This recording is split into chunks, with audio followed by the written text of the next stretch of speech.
How are you?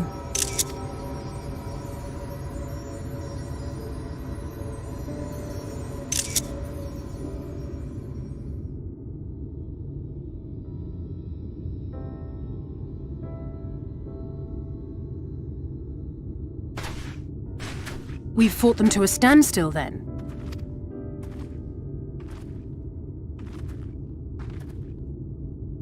The Exarch did say that the Empire seemed to have drawn back when he last looked in on the source. But without knowing for sure how fast time was passing there, I couldn't help worrying that a lot might have happened since then. I'm heartily relieved to hear that it hasn't, just as Alphino must have been. As you can imagine, both he and Urianger were desperate to hear the news from home when I arrived.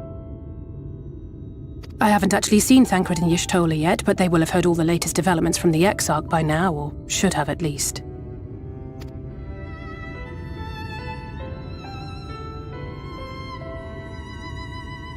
When I think of how frantic Tataru and the others must be, I want nothing more than to rush back and reassure them.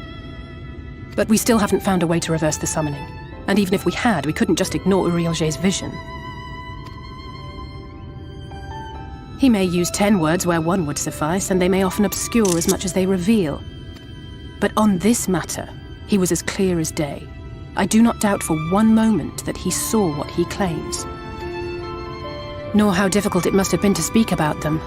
The 8th Umbral Calamity and your death aren't exactly topics for idle conversation. As much as I might want to go home, I don't want to go home to that. We can't allow the rejoining to happen, which means we have to save the first from the Sin Eaters.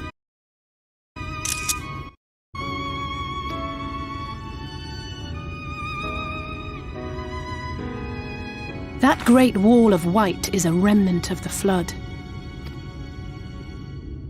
100 years ago, the balance in the first tipped decisively in favor of light. From that moment, it rose and swelled with each passing day, and then, without warning, it burst forth like water from a broken dam. A colossal wave of pure light, drowning everything in its wake. Only Norvrant was spared. For the most part, living things are composed of ether of various different aspects.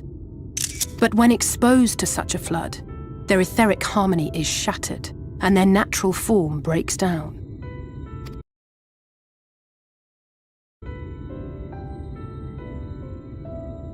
Then they either perish, or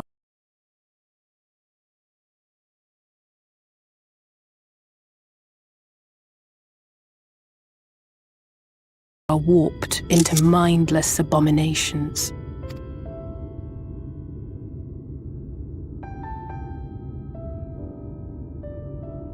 Yes, that's how the Sin Eaters came to be.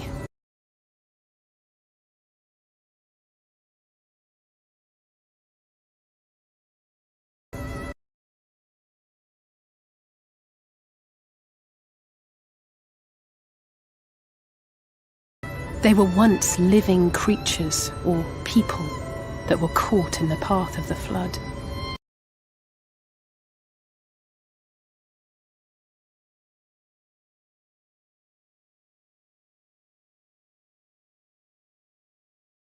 Once the change is wrought, there is no going back.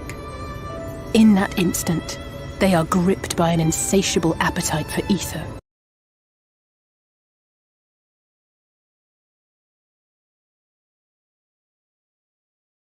And will happily gorge themselves on any living thing within reach.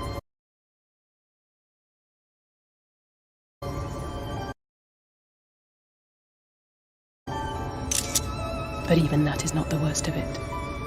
The stronger Sin Eaters can plant light in us, like seeds in soil, corrupting our ether, and triggering the birth of new monstrosities. They are creatures of base instinct that exist only to feed and to multiply.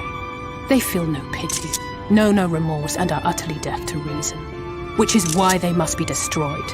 Every last one of them. The infirmary is full of the Sin Eater's victims, left here to spend their final hours waiting for the change to overtake them.